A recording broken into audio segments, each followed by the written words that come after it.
Gary, we host Wycombe in the second round of the Emirates FA Cup this Saturday. What are you expecting from that match? A really difficult cup tie. I think I said after Halifax I want a home draw. I wanted an easier home draw than this, but to be at SJP for the first time in a long time because of the fire, to host another League One club, we know how difficult it is to win games in our league, so we know how difficult this cup tie is going to be, and we'll need a full house, we'll need everyone behind us to try and get us through to the third round, which is always comes with that excitement of the Premier League teams coming in, and yeah, it's a big game that we have to be ready for. We played Wycombe at Adams Park earlier on in the season, a difficult game where we took that 1-0 late on. So that showed the importance of kind of staying in those games where you are under pressure as well. Yeah, and I think Wycombe have improved a lot since then. I think their confidence levels, I think the change in manager has helped them a lot in terms of how more aggressive they are, how harder to beat they are. They've been on a really strong run in the league, which has picked them up. They're more confident, so it's a very different game to the league game we faced. What we will have to be is resilient and show character like we did in that game. I thought we were brilliant that night in terms of staying in the game, being a proper team in terms of helping each other, covering any mistakes. There was always someone there, and that's the type of team spirit that we're going to need, and the whole spirit of the club really we're going to need to win on Saturday. Whilst they come into the game in a strong run of form, the FA Cup does often seem to be a leveller in terms of form for clubs, so that could factor into it on Saturday as well. Both teams start on an even playing field. Yeah, I've said that again when it came up. I think it's a 50-50 game. I think when you play a team in your own league, I think it's a 50-50 game. Hopefully the home advantage can give us that advantage, and like I said, we get our crowd going, and whenever SJP is loud, then I think the players always react and produce a positive performance. So hopefully it's a really big day for the club where we can put ourselves in with a chance of getting a really special tie in either the next round or the rounds beyond that. As you say, yeah, the fans have got a huge heart to play on Saturday as well, and their response, over the last couple of months to the fire and the difficulties that the club have gone through has been, pretty special, and you're just hoping to see more scenes on Saturday, really, that in a positive light. Yeah, look, our supporters have always done that. They always step up when they're needed. I said after the Bradford game, I don't think I've ever been in a stadium where a home team's won and the majority of the home crowd have left, and yet all of the away supporters are standing, clapping, singing, and the players are kind of reciprocating that and showing their appreciation of the support they received in a game that we had lost. So we feel the support, we know the supporters are right behind us. And as I've said, we need them again. We'll need them on Saturday because this is going to be a difficult cup tie where the home advantage, the big bank sucking the ball in the net, something very small can be the difference from winning or losing. I've said that to the players in terms of recent performances in the league. It's fine margins that determine football matches sometimes, and we have to do everything we can to make sure that falls in our favour this weekend. You've got a lot of players in the squad still who would have been involved in that great run last season, and have memories of beating Oxford and that game against Nottingham Forest. Can we use that to our advantage as well with players who weren't here last season? Yeah, definitely. I've said to them a lot this year, if you want, the Plymouth night was a special night this year, live on Sky, full house. If you want nights like that, you have to win big games, and you have to give yourself the opportunity to get those nights again. And you ask any player, they love playing in big games and big nights. But if we want to give ourselves, a special cup tie in the rounds to come, then we have to be right on Saturday, and we have to make sure we beat Wycombe.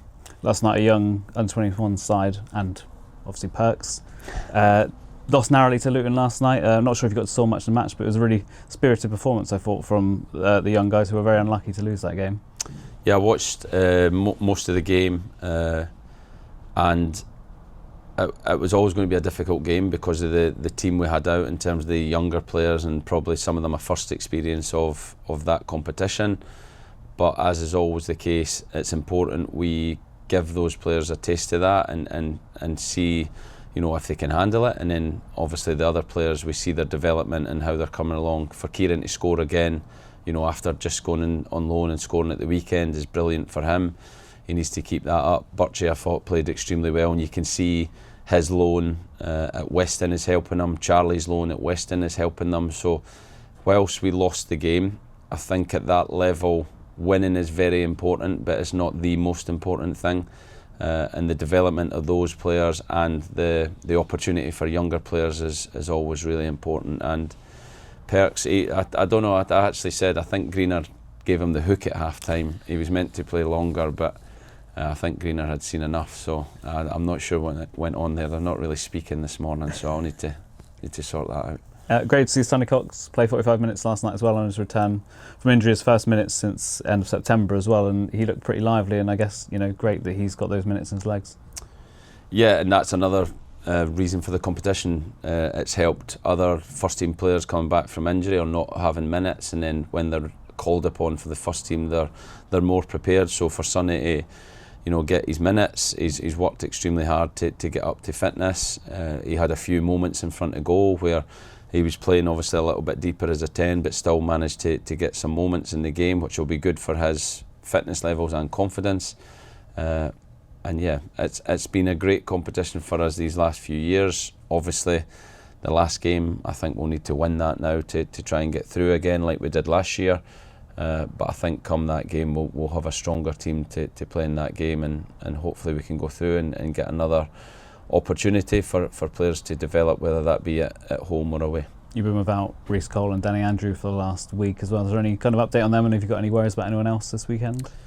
Yeah, Reece is a small calf strain. Danny's is a bit more serious, but Reece probably in the next week will be training. Danny will be back on the grass probably in the next week to 10 days.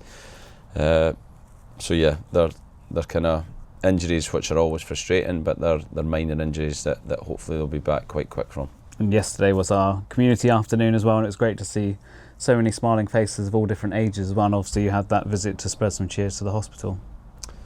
I'm not sure I spread much cheer, but yeah, it's brilliant. I went to the hospital with Abby and some of the women's team's players, and Ed, Francis and Emmy, and yeah, everyone in terms of the players, how they kind of go about what they do in the communities is incredible. Just to try and cheer people up at a time of year when you really don't want to be in hospital is the least we can do. So hopefully, you know, we kind of help there. There is some things they're trying to do at the hospital as well in terms of raising funds for different rooms, and we heard about that, which I think is great. And again, we'll do all we can to try and support them with that. And then in the evening to see our supporters in a different environment where, you know, we can chat to them and we've not got the kind of stress of a game, or we can be in a more relaxed environment is always good. And yeah, I got some beer, some whiskey, so I'm quite happy. And I believe 3 years into your tenure at Exeter City, you're going to be donning the famous red and white on Sunday, dressing up as Santa Claus, obviously, for the Santa run. I thought I was taking over for Perks there. Maybe the next Pro League Cup game. Yeah, you're entering the CCT's Santa run with a few of the staff on Sunday as well, so I'm assuming you're out to win it, right? Yeah, I would be if I was in my new trainers and my running shorts, but the Santa suit arrived today and weigh you down a bit, won't it? Yeah, it's not great. It's quite big as well. Last year it was a bit tight on me, but it's a bit bigger this year, so I'm going to need the belt's going to need to come in handy. As Andy's running it as well this year, and I hear that he's out to lap you, so there's a challenge for you. Is he? Yeah. Has he got a Santa suit as well? Yeah. We'll give that a go then. We'll see how he gets on.